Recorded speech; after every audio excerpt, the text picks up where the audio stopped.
Welcome back to the deep dive. We have a massive stack of documents on the table today, and I think for a lot of people, this is going to feel like the conversation they have been waiting for. It really feels that way. Maybe without even realizing it. We are looking at a blueprint. But before we get to the solution, I want to start with a number from the source material that, well, it honestly just stopped me cold. I have a feeling I know exactly which number you were looking at. 51%. According to the Bangladesh Bureau of Statistics, this is their Citizen Perception Survey from 2025, so it's fresh data. 51% of respondents reported having direct contact with public officials for services. Right, which is normal. We all need state for something. That part is normal. We all need services. But here is the kicker. Among those people, 31.67% paid a bribe. Almost a third.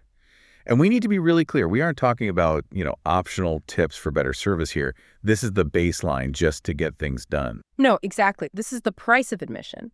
And when you zoom in on the data, the hot spots are even worse.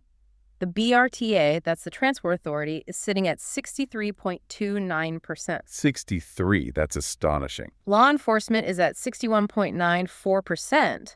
And passport services at 57.45%. I mean, these are astronomical numbers. Right. And the reason those numbers matter isn't just because they are high, it's because of where they are. These are what the source material calls compulsory interaction points. Compulsory interaction, that's a phrase that really stuck with me. It sounds so clinical, but it's so real. It's the core of the problem, really. Think about it.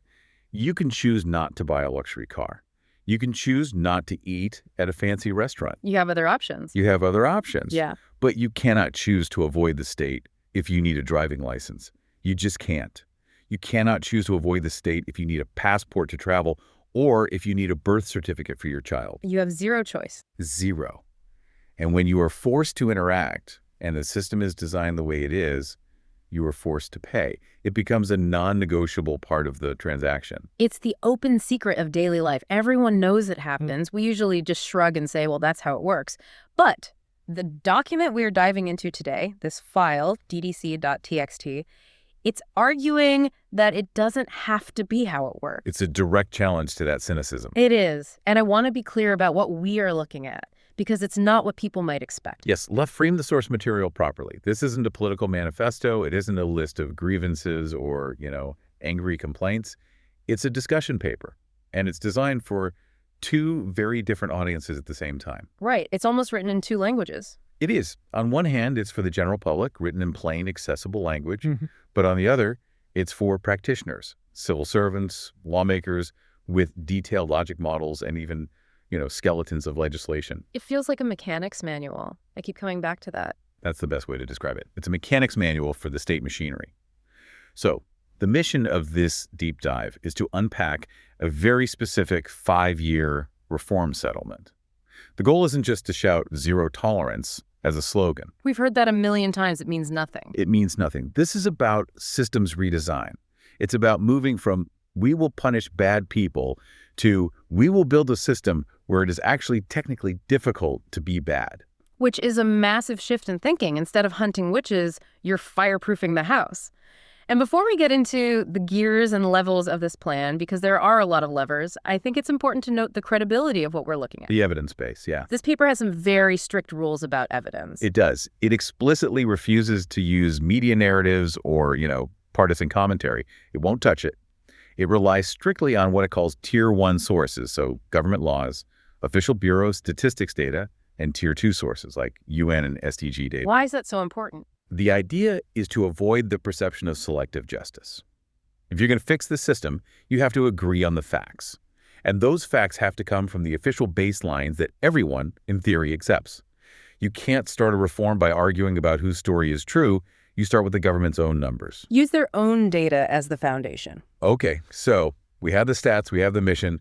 Let's get into the diagnosis. Why hasn't this been fixed before? I mean, we've seen crackdowns, we've seen arrests. Why is corruption so stable? That is the key word, stable. The paper describes what it calls a stability loop.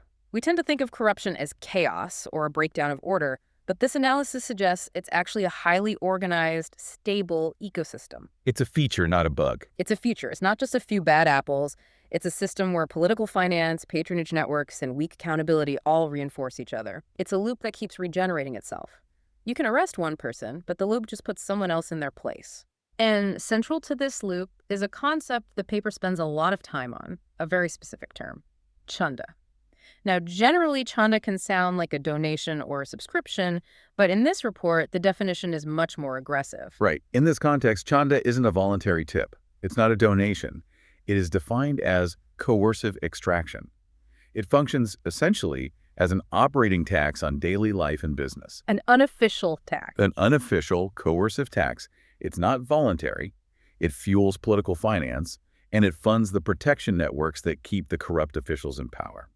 It's the engine room of the stability loop we were just talking about. So the money you pay to get your license isn't just lining one guy's pocket. It's funding the whole system. It's funding the system that ensures you'll have to pay again next time. The paper breaks down the damage this causes into 4 distinct harms.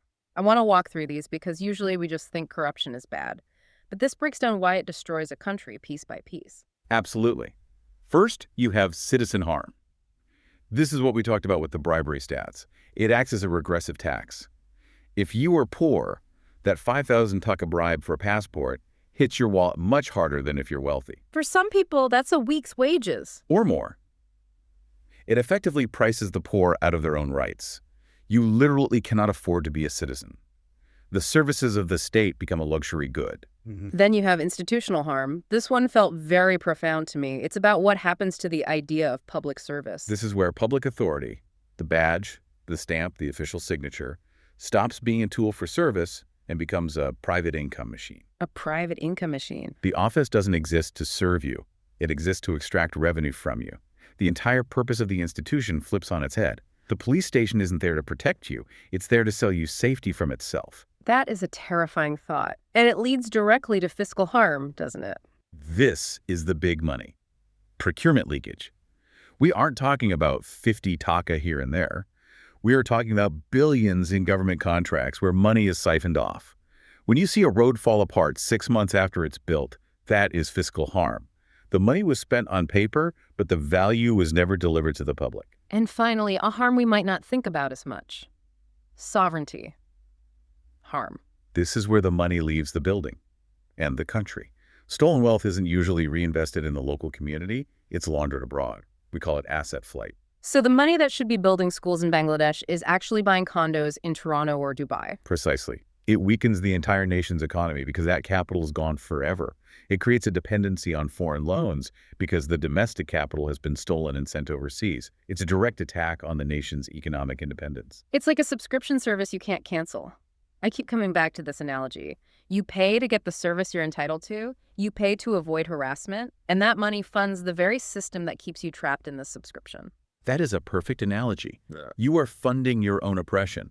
You're paying the salaries of the people, making your life difficult. So how do we cancel the subscription?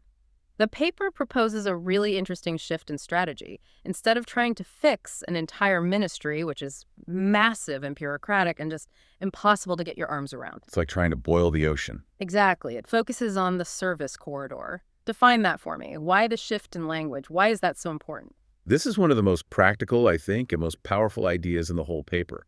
A service corridor is the specific physical or digital pathway a citizen walks to get a specific thing. So not the whole building, just the path. Just the path. A license, a permit, a document. Instead of saying, let's fix the Ministry of Transport, which is abstract and huge, you say, let's fix the exact 10 steps Rina takes to get her driving license. It's concrete. It's measurable. Okay, let's use that example. The paper actually mentions a Rina case study to make this real. Walk us through the before scenario. Rina walks into the license office today. What is her user experience? Okay, so Rina walks in. The first thing she notices is the chaos, the lack of information. There are no written rules on the wall, no clear signs. She doesn't know the official fees. She doesn't know the timeline. She doesn't know which room to go to first. And this isn't an accident. The confusion is engineered. It is absolutely deliberate because that lack of information creates a market. A broker intercepts her immediately. He sees her confusion. He's an expert at spotting it. He says, look, sister, the official way takes 6 months. The file will get lost, but for a fee, I can get it done in 2 days. She's not paying a bribe in her mind. She's buying certainty. She is buying certainty in a deliberately uncertain environment. That's exactly it. Cash changes hands. There was no receipt, of course.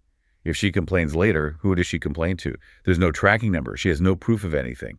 She is completely in the dark. The broker's entire business model is selling certainty that the state has deliberately withheld. It's a protection racket, basically. Nice application you've got here. Be a shame if something happened to it. It is a very polite but very firm protection racket. So what does the after look like in this reform plan? Because the paper is very, very specific about the redesign of this corridor. In the redesign, Rena walks in.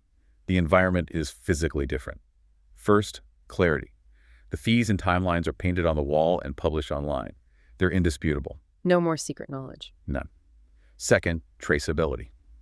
She pays digitally through a mobile payment system, or if she must use cash, she gets a printed receipt with a QR code or a verification number she can check online. Cashless is key here. If you can't take cash, it's much harder to take a bribe. What about skipping the line? Queue transparency. A visible screen like at a bank showing who is next. A simple ticket system. You can't pay to skip the line because everyone can see whose turn it is. It democratizes the queue. And what if an official just ignores all that and asks for money anyway? What's her recourse? This is the crucial part. If an official asks her for a bribe, she can file a complaint, maybe through an app, a hotline, or a dedicated desk that immediately generates a tracking number. A tracking number? That sounds so mundane, like ordering a package from Amazon. But why is it so revolutionary in this context? Because a tracking number creates a digital trail. It's an official record. It implies a statutory deadline for a response. It turns a helpless plea into a data point that can be tracked and audited. So it's not her word against his anymore. Exactly. If 1,000 Renas file complaints with tracking numbers and none of them are resolved, that shows up on a manager's dashboard. It shows up on the minister's dashboard. You can't hide a pattern of non-response when every complaint is a traceable ticket. It changes the power dynamic completely. So the goal is to kill the broker's business model by making the process so clear, so transparent, that you don't need a guide. Exactly. Clear rules kill the broker. You remove the uncertainty, you remove the market for the bribe, you make the service corridor so well lit that there are no shadows for the broker to stand in. But here's the skeptical question. I mean, it all sounds great on paper, but we have seen reforms before. We have seen institutions that are supposed to fight corruption get bogged down or ignored or just, defanged. Of course, that's the history of anti-corruption everywhere. So the paper proposes a new body, a superseding commission. Why do we need a new one? Why can't the existing guys just do this? The paper argues, pretty forcefully, that existing institutions often suffer from what it calls institutional capture. What does that mean in simple terms? It means they need permission to act. They are dependent on the executive branch for their budget, for their appointments, for their authority. If you have to ask permission to investigate the very people who are giving you that permission, You have a structural problem. you are dead in the water before you even start. You can only go after the people the government wants you to go after, which isn't really anti-corruption. It's just political maneuvering. So this superseding commission is different how? What's the key ingredient? It has non-dependent power. That is the legal term used in the paper. It means the commission doesn't need executive permission to open a case within its defined scope. It can just go. It doesn't need a sign-off from a minister to investigate that minister's department. Its authority comes directly from the law, not from a political appointee. And there's this other term, scope lock. I found this fascinating. It sounds like something from a sci-fi movie. What is scope lock and why is it so important? It's a crucial legal innovation, and it's designed to solve a very common problem.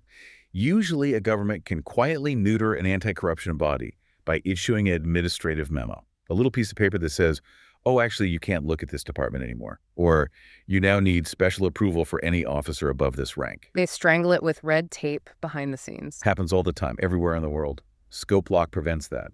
It defines the commission's jurisdiction, the big four: service corridors, the security sector, procurement, and political finance, in the primary law itself. So they can't change it with a simple memo. No. To change it, or to override the commission's authority in one of those areas, the government would have to pass a transparent, high-threshold parliamentary act. They would have to stand up in Parliament on television and say, we are officially removing the power of this commission to investigate procurement fraud. So they can't just quietly kill it. They have to do it in public, which has a huge political cost. Exactly. It raises the political cost of interference from near zero to extremely high. Mhm. You can still stop the commission. Legislation can do anything, But you have to do it in front of the cameras and the voters. You have to own the decision to protect corruption. Now, obviously, you have the existing Anti-Corruption Commission, the ACC. What happens to them? Does this new body just wrestle them for control? That sounds like a recipe for gridlock. The paper anticipates that turf war and outlines a transition plan. It doesn't advocate for just, a hostile takeover. It suggests either superseding the ACC within those specific high-risk scopes we mentioned, or potentially absorbing specific high-performing units from the ACC into the new body. So it's a strategic integration. The goal is to avoid a turf war and build on what works. But the priority is crystal clear. For these high-risk corridors, procurement, security, political finance, the new commission has the unambiguous lead.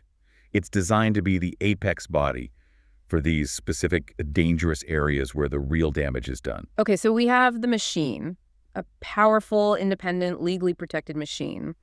But a machine needs operators, and this is where the paper gets really, really creative. One of the biggest challenges in anti-corruption is, who do you hire? The classic dilemma. If the whole system is corrupt, aren't the potential employees also part of that system? That's the catch-22. If you hire from the police to police the police, you just import the existing network of favors and loyalties. So how do you staff an integrity body without hiring the same corrupt networks?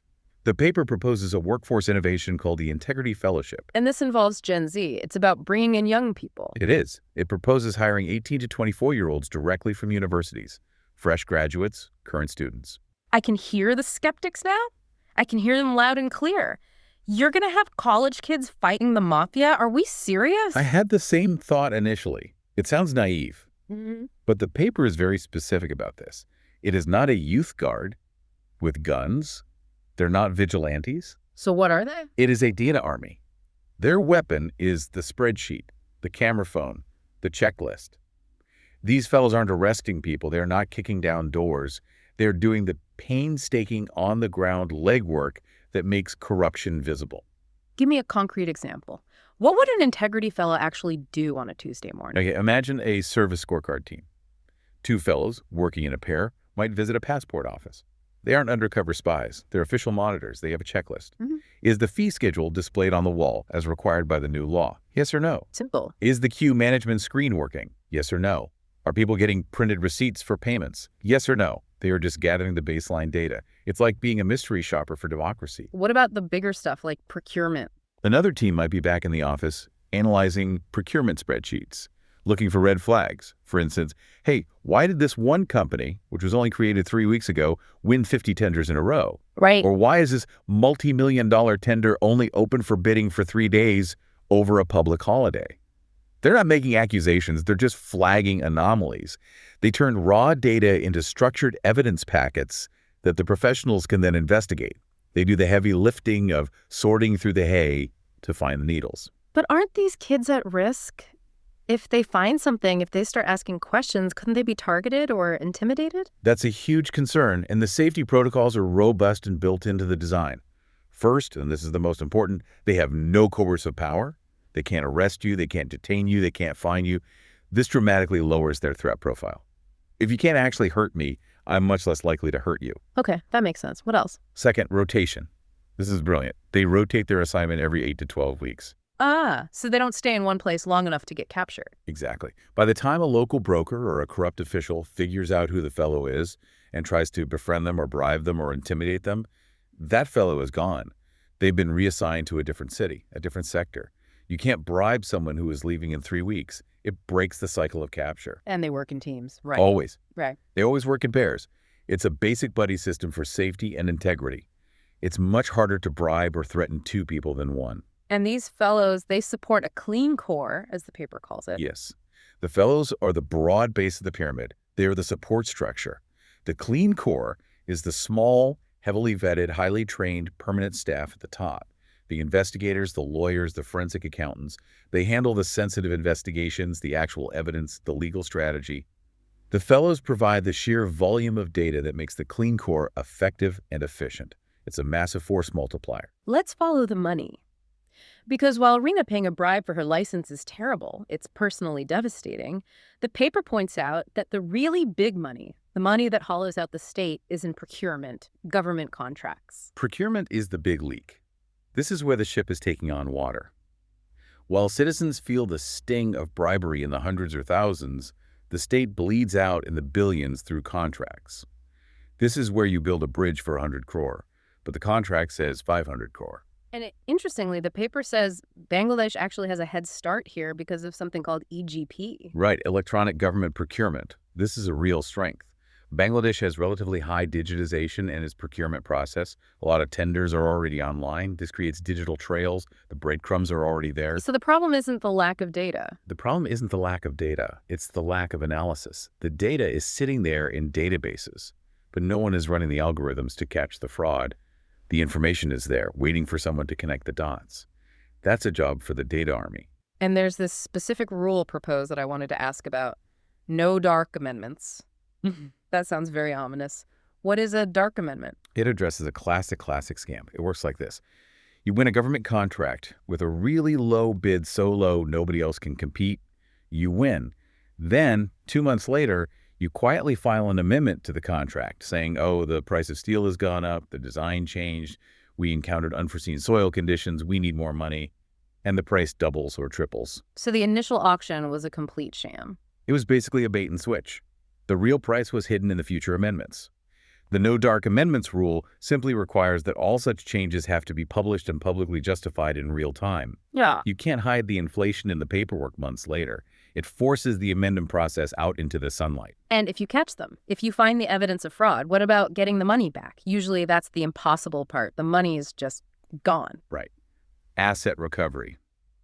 This is where the plan gets its teeth. The philosophy here is summarized in 4 words. Freeze early, litigate carefully.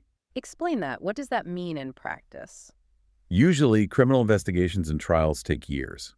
By the time you get a conviction, the stolen money has been moved through 5 different shell companies and is sitting in a trust in the Cayman Islands. It's gone.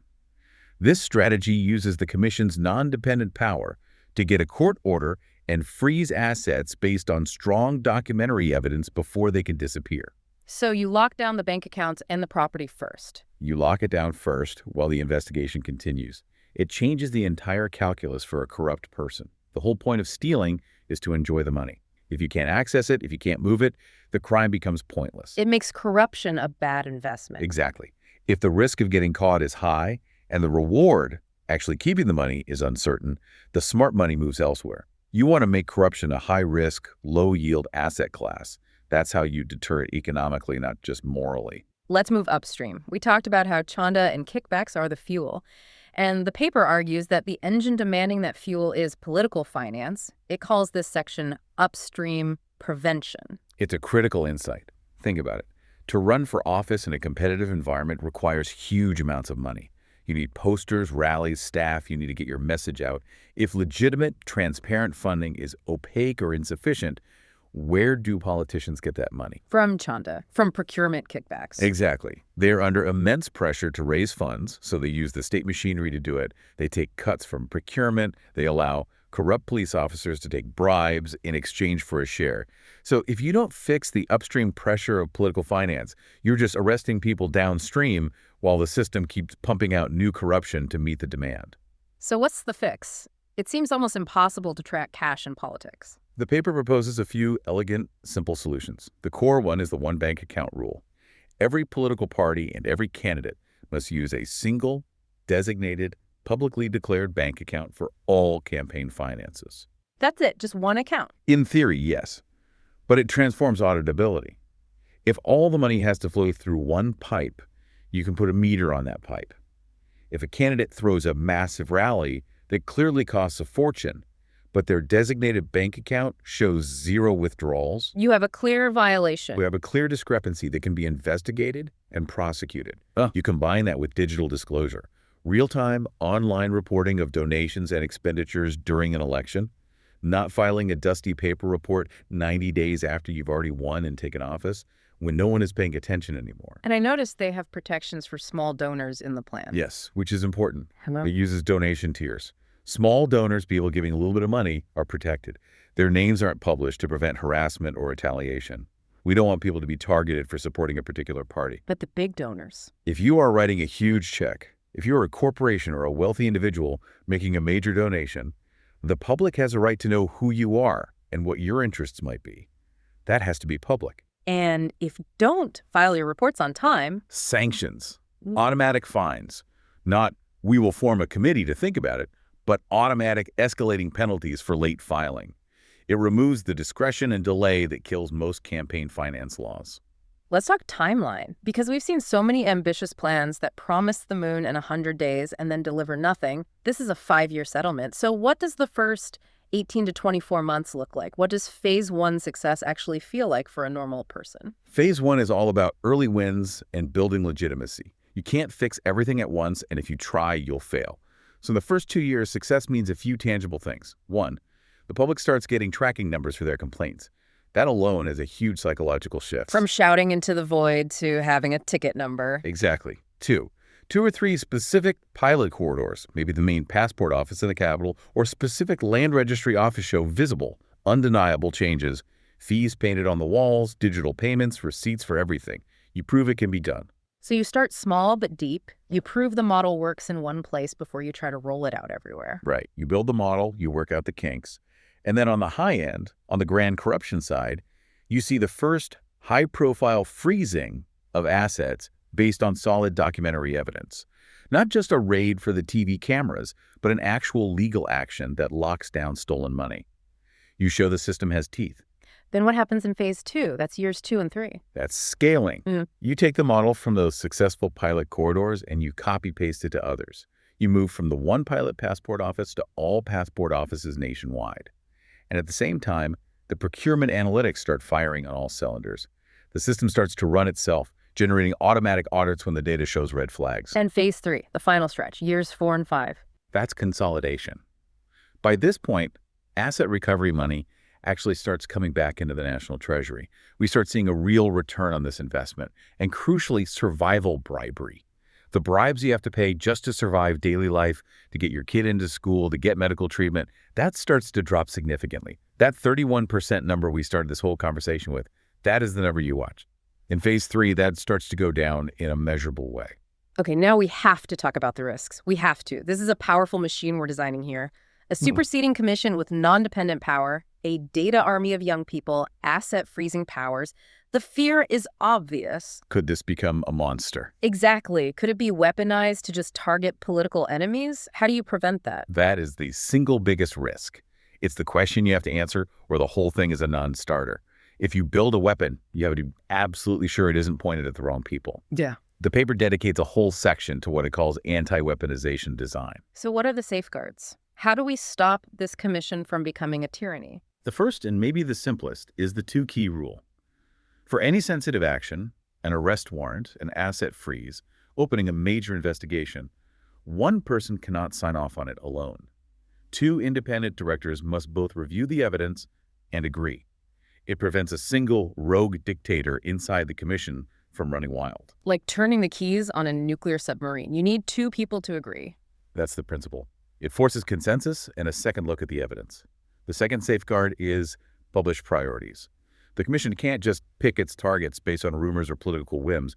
They must publish their criteria for case selection. For example, this year, we are prioritizing procurement fraud in the health sector over 50 crore. So it binds them to their own logic. It does. If they suddenly go after a small-time opposition leader for a minor offense while ignoring a massive fraud case involving a government ally, the public, the media, civil society can point to the published criteria and say, this breaks your own rules, this looks political. It creates a basis for accountability. And who watches the watchers? Is there any internal oversight?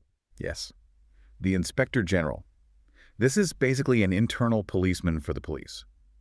The IG and their office have independent tenure, and their only job is to audit the commission's own staff for corruption or abuse of power. They are there to catch the catchers. And what about the people who are reporting the corruption? The whistleblowers. They are often the most vulnerable. Anti-retaliation. This is key. The paper proposes treating retaliation against a whistleblower not just as a workplace personnel issue, but as a serious obstruction of justice criminal offense. If you fire the guy who reported you for corruption, you just committed a second and maybe even more serious crime. We have to touch specifically on the security sector. Police, border guards, military. This is where coercive power is strongest and where reform is often the hardest. It is. It's the hardest nut to crack, for sure. And the reforms proposed here focus on building firewalls to break the internal networks of corruption. Starting with recruitment. The paper suggests the corruption starts before the first day on the job. It often does. If you have to buy your job, if you have to pay a bribe to a politician or senior officer just to get recruited, you start your career in debt to the system. You have to take bribes from the public just to pay back the loan you took to get your uniform. Simple math. So how do you fix that? Recruitment integrity. Very practical things. Yeah. Anonymized written tests. You put a barcode on the exam paper, not a name. You can't favor your nephew if you don't know which paper is his. Standardized physical tests that are filmed with body-worn audit logs so you can't have someone pass a running test they never ran. And then once they are in, what about postings? Getting a good post is everything. Posting firewalls. This is the big one. The plan suggests classifying all roles. A desk job at a quiet rural outpost is maybe tier 3, but a job at the port or in the narcotics unit or at a busy border crossing, that's tier 1. High risk for bribery, what they call high rent seeking potential. And for those tier 1 jobs? The rule is mandatory rotation. No one stays in a tier 1 desk for more than 12 to 18 months, period. You break the network before it can solidify. You keep moving the pieces so the moss doesn't grow. If you know Uriah leaving in a year, you can't build a long-term extortion ring with local businesses. And crucially, posting boards, a committee, decide these transfers based on clear criteria, not a single powerful commander. It stops the selling of postings, which is a huge source of internal corruption and patronage. Okay, let's zoom out. We have covered a lot of mechanics. Scope locks, integrity fellows, service corridors, 2 key rules. It's very technical, but I want to end on the human element. So what? Why should the average listener care about EGP data analysis or asset freezing protocols? Because it changes the physics of your daily life. This isn't about moralizing. We aren't trying to make everyone a saint overnight. We are changing the mechanics of the system so that corruption becomes harder to do and easier to catch. It becomes inconvenient, risky, unprofitable. The final vision described in the paper is that 5 years from now, Bangladesh feels different. Not because human nature magically changed, but because the corridors are lit. The corridors are lit, the receipts are digital, the chanda tax isn't mandatory anymore to get by. You can walk into a government office and know exactly what a service costs and how long it should take. That feeling, that's dignity. Yeah. That is the difference between being a subject who has to beg for favors and being a citizen who can demand their rights. It reminds me of a thought I had while reading all this. The plan relies so heavily on the audibility of the state, on data, on tracking, on making things visible, using information to fight power. Is it possible that the biggest enemy of corruption isn't a superhero prosecutor, but a spreadsheet? I think that is exactly right. Yeah. A well-designed, publicly accessible spreadsheet is a revolutionary weapon. Sunlight is the best disinfectant, we always hear that, but data is the soap. You need the soap to actually scrub the system clean. I love that. Data is the soap. Well, that brings us to the end of this deep dive, but we always like to leave you with a call to action, something to look for. The paper mentions corridor scorecards. Yes. If this reform ever starts, that's the first thing to look for on the ground. Look for the scorecards in your local passport office or land registry. A simple poster on the wall rating its performance on transparency, speed, and cost.